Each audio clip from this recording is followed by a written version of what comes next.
नमस्कार, मैं उमेश सिंह, न्यूज भारत में स्वागत है आप सभी का। अभी मैं मौजूद हूं बिहिया के स्टेट हाईवे 102 पर और बिहिया में इंडिया गठबंधन के तमाम नेतागण यहां पर बैरिकेडिंग करके जाम किए हैं। आइए इन लोगों से जुड़ते हैं और बात करने का प्रयास करते हैं। आदमी खराब है, पार्टी कोई खराब नहीं। आप लोग द्वारा आज बैरिकेडिंग करके जाम किया गया है, क्या कहिएगा? यह जाम गरीब गुरबा के हक की लड़ाई है।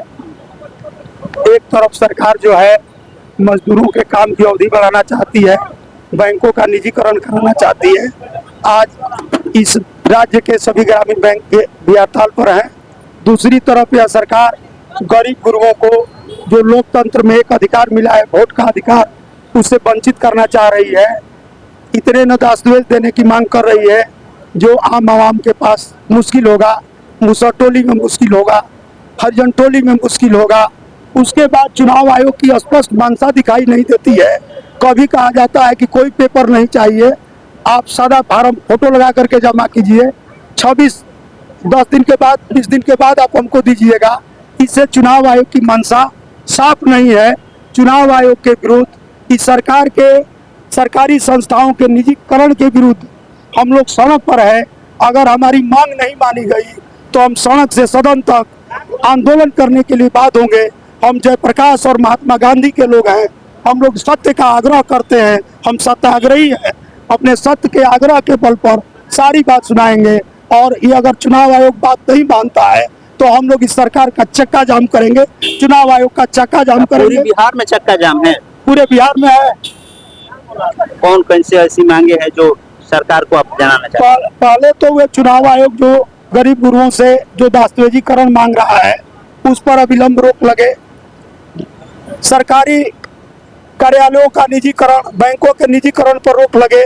मजदूरों की काम की अवधि 8 घंटे मानी गई है, उसे 8 के बजाय 12-14 घंटे काम न लिया जाए। ये सारी मांगे हैं और इन मांगों के विरुद्ध में हम लोग आज सड़क पर उतरे हैं। ये देख सकते हैं कि आरजेडी के प्रखंड अध्यक्ष है, क्या कुछ इन्होंने बताया। अभी हमारे साथ पीआई के नेता हैं, इनसे भी जुड़ते हैं और बात करने का प्रयास करते हैं। आप लोग के द्वारा, इंडिया गठबंधन के द्वारा आज पूरे बिहार में चक्का जाम किया गया है। पूरे बिहार में नहीं, पूरे भारत में है। ट्रेड यूनियन भी संघ में है।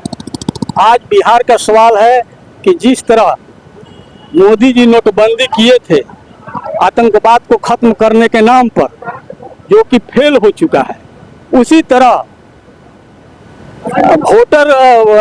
वोटर लिस्ट को ठीक करने के लिए, ये गरीबों को वोटर लिस्ट से निकालने के लिए, अपना अधिकार गरीबों को छीनने के लिए, ये बहुत से सारे गरीबों को दस्तावेज नहीं है, उनको वोटर लिस्ट से नाम गायब करने के लिए ये पुनरीक्षण काम लाए हैं सर्वे, जो अभी बिहार का 3 महीना चुनाव रह गया है, जो असंभव है।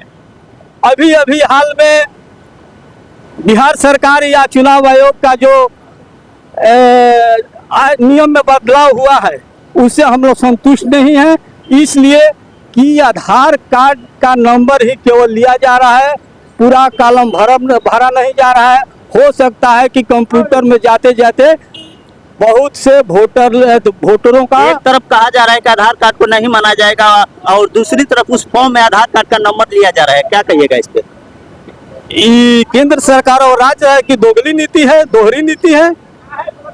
पूरा आधार कार्ड से जब जोड़ दिए हैं, खाता ले ले, मैंने पूरे एको ऐसा सिस्टम नहीं है जिसमें आधार को आप नहीं जुड़वाए। अब वोटर लिस्ट में कह रहे हैं कि इसका नहीं होगा, तो ये तो आपका मैंने दोगली नीति है, इसे हम लोग संतुष्ट नहीं हैं। अगर ये बात आप लोगों को माना नहीं जा रहा है, उसके बाद आप लोग क्या करेंगे? इससे भी बड़ा आंदोलन हम लोग करेंगे। ये देख सकते हैं कि आंदोलन रुकने वाला नहीं है और आंदोलन जारी रहेगा। अगर चुनाव आयोग और सरकार बात नहीं मान रही है तो इन लोगों का कहना है कि इससे भी बड़ा आंदोलन होगा। हमारे साथ कुछ युवा भी है और ये लोग भी जाम में शामिल हुए हैं, क्या कहिएगा? जब तक सरकार जो है ट्रेड यूनियन की मांगों को नहीं मानती है तब तक हम लोग सड़क पर रहेंगे। और वोटर लिस्ट में जिस तरह से लोग बिहार से बाहर हैं उन लोगों को भी सोचा जाए, ताकि बिहार से जो बाहर कमाने के लिए गए हैं लोग, उन लोग का नाम कटने के कगार पर है। अगर सरकार इस बात को नहीं मान रही है, चुनाव आयोग अपने इस आदेश को वापस नहीं ले रही, उसके बाद आप लोग के द्वारा क्या किया जाएगा? इससे बड़ा भी आंदोलन हम लोग करेंगे। ये देख सकते हैं कि लोगों का कहना है, इंडिया गठबंधन के जो कार्यकर्ता हैं, इन लोगों का कहना है कि अगर चुनाव आयोग और सरकार मेरी बात को नहीं मानती है तो इससे भी बड़ा आंदोलन किया जाएगा। ऐसे तमाम खबरों के लिए हमारे साथ बने रहिए, तब तक के लिए धन्यवाद।